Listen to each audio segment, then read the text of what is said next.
जय श्री राम। आज हम आप लोगों से गुरु की महत्ता पे चर्चा करेंगे। गुरु का जीवन में होना बहुत ज़रूरी है। जब हम साधना के क्षेत्र में आगे बढ़ रहे होते हैं तो उस समय गुरु की बहुत ज़रूरत होती है, क्योंकि गुरु एक ऐसा माध्यम है जो हमें साधना के मार्ग में आने वाली समस्त विघ्न बाधाओं से हमारी रक्षा करता है। वो विघ्न बाधाएं कई तरीके की हो सकती हैं।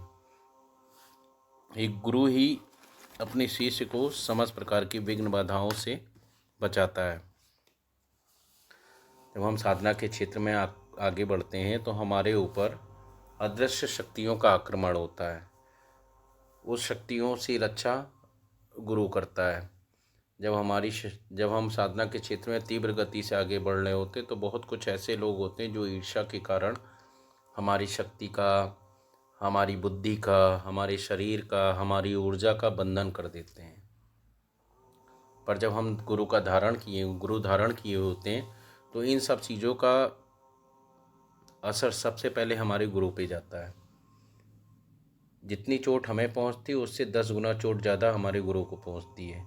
तो गुरु को आभास हो जाता है कि हमारे शिष्य पे कोई ना कोई कष्ट है। तो जब गुरु को हम धारण किए रहते हैं तो गुरु ना हमें मार्ग में आने वाली समस्त प्रकार की विघ्न बाधाओं, चाहे वो हमारे ऊपर नकारात्मक ऊर्जा का आक्रमण हो, चाहे हमारी ऊर्जा का बंधन हो, शरीर का बंधन हो, कुलदेवी का बंधन हो, पितृ का बंधन हो, यहाँ तक कि इष्ट का भी बंधन हो, इन सब चीज़ों से गुरु निजात दिलाता है। और साधना के क्षेत्र में गुरु ना शिष्य की क्षमता के आधार पर उसे साधनाएं कराता है। जो शिष्य जिस काबिल होता है उसको उस प्रकार की वो साधना कराता है और मोक्ष का रास्ता दिखाता है। तो गुरु का होना साधना के क्षेत्र में बहुत ज़रूरी है। गुरु इस साक्षात परमेश्वर का रूप होते हैं, क्योंकि वही रास्ता दिखाते हैं, वही परमात्मा से मिलने का रास्ता दिखाते हैं।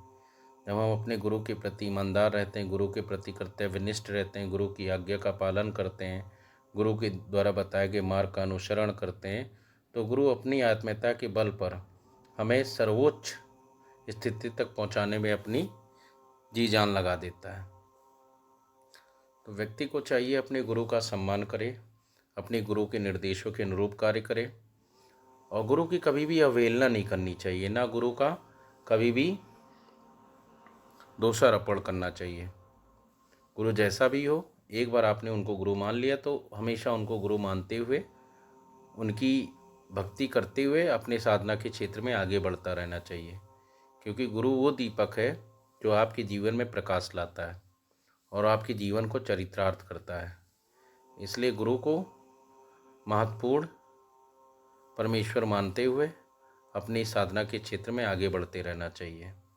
कहते ना, प्रथम गुरु माता होती है, तो हमें जीवन की हर एक सुख दुख और मोक्ष की स्थिति तक पहुंचाने वाला गुरु होता है। इसलिए गुरु का जीवन में हमेशा मान मर्यादा करना चाहिए, उनकी किसी भी बातों पे नाराज़ नहीं होना चाहिए, क्योंकि गुरु सबसे पहले शिष्य को परखता है कि वो उस लायक है जिस लायक वो समझ रहा है। जब वो आप उसकी परीक्षा में पास हो जाते तो गुरु अपना सर्वस्व आपको निछावर करता है और आपको एक सशक्त साधक बनाता है और परमात्मा से जुड़ने का रास्ता सुगमता से दिखाता है।